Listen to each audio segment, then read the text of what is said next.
Hello good morning दोस्तों। आज की इस वीडियो में हम लोकसभा एवं राज्यसभा के बीच अंतर को समझेंगे।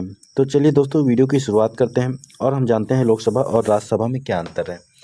तो हम बात करें सबसे पहले बिंदु की, तो दोस्तों लोकसभा जो होती है उसमें 552 सदस्य होते हैं और राज्यसभा में 250 सदस्य होते हैं। ये 552 सदस्य जो होते हैं दोस्तों, उसमें से 530 सदस्य राज्यों का प्रतिनिधित्व करते हैं और 20 सदस्य जो होते हैं बाकी के, वो संघ राज क्षेत्र से आते हैं। बाकी के बचे हुए 2 सदस्य एंग्लो इंडियन होते थे, जिन्हें अब समाप्त कर दिया गया है। वर्तमान में अगर सदस्य संख्या की बात करें तो दोस्तों 543 है। ये लोकसभा की बात हो रही है और लोकसभा के सदस्यों का जो कार्यकाल होता है वो 5 वर्ष का होता है। वहीं बात करें अगर हम राज्यसभा की, तो राज्यसभा के सदस्य की संख्या टोटल होती है 250 और वर्तमान में 245 सीटें हैं, यानी कि 245 सदस्य हैं। उनमें से 233 सदस्य राज्यों और संघ राज क्षेत्रों का प्रतिनिधित्व करते हैं और 12 सदस्य राष्ट्रपति द्वारा मनोनीत किए जाते हैं। नेक्स्ट बात करते हैं दोस्तों निर्वाचक मंडल की। तो निर्वाचक मंडल की बात करें दोस्तों, तो लोकसभा में 18 वर्ष से अधिक आयु का कोई भी भारतीय नागरिक मतदान कर सकता है। वहीं बात करें राज्यसभा के निर्वाचक मंडल की, तो दोस्तों केवल राज्य विधानसभा और राज्य विधानसभा वाले केंद्र शासित प्रदेशों के सदस्य ही मतदान कर सकते हैं। इसका क्या मतलब हुआ दोस्तों, कि जो हमारे एमएलए होते हैं, राज्य विधानसभा से जो चुने जाते हैं विधायक या एमएलए, सिर्फ वही मतदान करते हैं इसमें।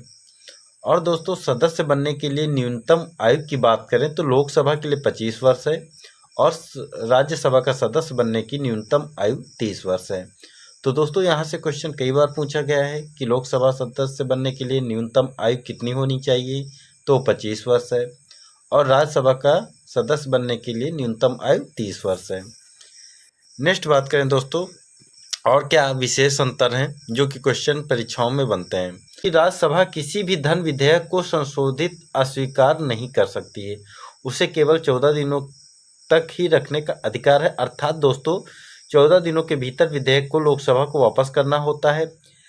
अगर वह राज्यसभा 14 दिन के भीतर अपना कोई सुझाव देती है तो वह सुझाव लोकसभा चाहे तो माने चाहे तो ना माने, इसके लिए लोकसभा बाध्य नहीं है।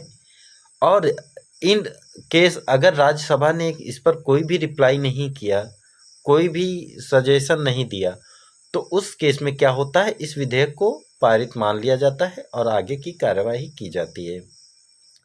नेक्स्ट बात करें दोस्तों कि राष्ट्रीय आपातकाल को समाप्त करने का प्रस्ताव केवल लोकसभा द्वारा पारित किया जा सकता है, राज्यसभा द्वारा नहीं। तो दोस्तों मेन पॉइंट क्या हो गए, पहला पॉइंट ये हुआ कि धन विधेयक केवल लोकसभा में प्रस्तुत किया जाता है, राज्यसभा में नहीं। यहाँ से भी क्वेश्चन कई बार परीक्षा में पूछा गया है।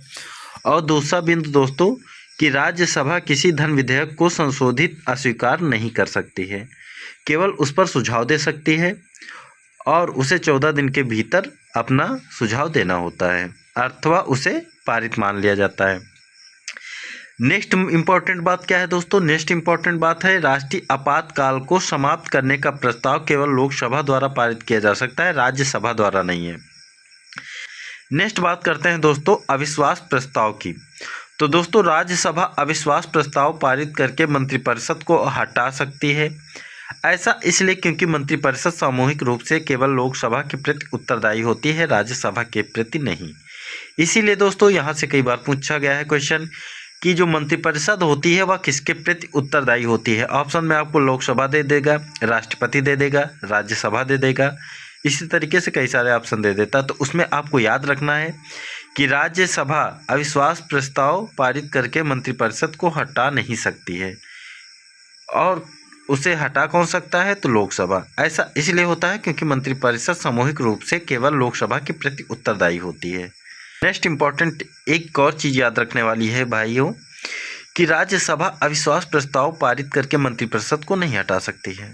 तो यहाँ पर अगर राज्यसभा की जगह पर लोकसभा होता तो ये सेंटेंस सही हो जाता कि लोकसभा अविश्वास प्रस्ताव पारित करके मंत्रिपरिषद को हटा सकती है। ऐसा इसलिए होता है क्योंकि मंत्रिपरिषद सामूहिक रूप से केवल लोकसभा के प्रति उत्तरदायी होती है, राज्यसभा के प्रति नहीं। और यहाँ से कई बार परीक्षाओं में क्वेश्चन भी बना है कि मंत्रिपरिषद किसके प्रति उत्तरदायी होती है। तो आपको याद रखना है, मंत्रिपरिषद जो होती है वो लोकसभा के प्रति उत्तरदायी होती है। उम्मीद है दोस्तों ये वीडियो आपको पसंद आया होगा। अगर आप इस पर डिटेल्ड वीडियो चाहते हैं और इसको अच्छे से समझना चाहते हैं तो प्लीज़ चैनल को लाइक करें और सब्सक्राइब करें और कमेंट करें, जिससे हमें मोटिवेशन मिल सके, हम इस पर और अच्छी और डिटेल्ड वीडियो बना सकें। थैंक यू दोस्तों, मिलते हैं नेक्स्ट वीडियो में।